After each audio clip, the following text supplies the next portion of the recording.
नमस्ते। आज म हजुरहरूलाई खसीको खुट्टाको सुप बनाएर देखाउने छु। यसको लागि 4 वटा खसीको खुट्टा लिएकी छु। यो चाहिँ मासु पसलमा उहाँहरूले नै काटेर दिनुहुन्छ। घरमा यो सफा गर्न र काट्नको लागि अलिकति गाह्रो हुनाले पसलमा नै काट्नुपर्छ यसलाई। यसको लागि चाहिने सामानहरू: जिरा धनियाको पाउडर, अदुवा लसुनको पेस्ट, बेसार, रातो धुलो खुर्सानी, गरम मसला, प्याज, गोलभेडा, तेजपत्ता, नुन र सूर्यमुखी तेल। यसलाई चाहिँ प्रेसर कुकरमा नै पकाउनु पर्छ। ठुलो चम्चाको 4 चम्चा जति तेल राखौं। तेजपत्ता, काटेको प्याज,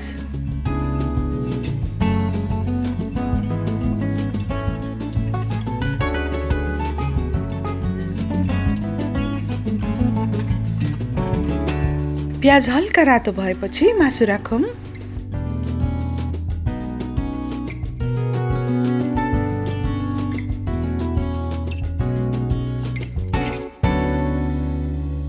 आधा चम्चा बेसार, 2 चम्चा जति जिरा धनियाको पाउडर,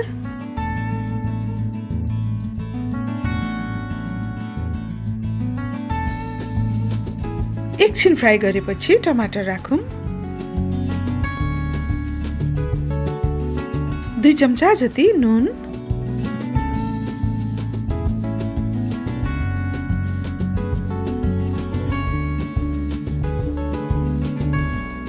एक चम्चा रातो धुलो खुर्सानी, 1 चम्चा अदुवा लसुनको पेस्ट,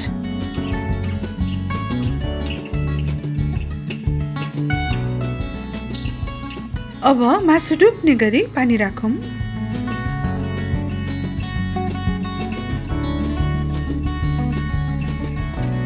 यसलाई छोपेर 5 सिटी जति लाउनु पर्छ। आगो चाहिँ ठुलै पार्नु पर्छ।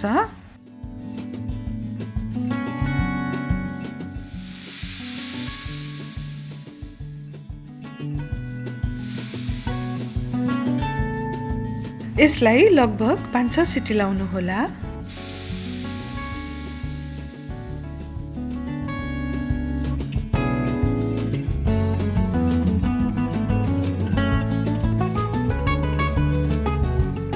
पाँच 6 सिटी लागिसकेपछि यसलाई एकचोटि चेक गरौँ। कुनै मासु चाहिँ जति सिटी लागे पनि पाक्न गाह्रो हुन्छ। यसलाई अझै 3-4 सिटी लाउनु पर्छ। हजुरहरूले चेक गर्दै पकाउनु होला।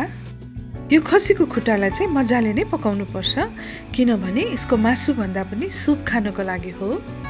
यसमा पानी कम भयो भने हल्का थप्दा पनि हुन्छ। र लास्टमा आधा चम्चा जति गरम मसला राखौं।